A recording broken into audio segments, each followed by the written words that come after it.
Assalamu Walaikum. Hello friends, how are you? Welcome back to my another video. In this video I am going to show you how to find the clipboard in Microsoft Publisher. Let's get started.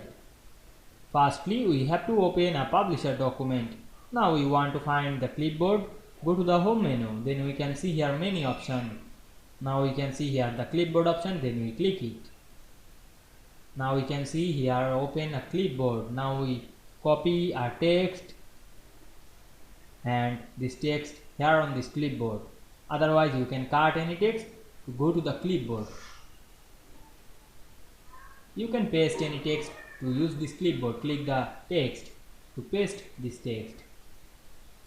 I hope you enjoyed the video. Please like, comment, share and subscribe my channel. Thanks for watching.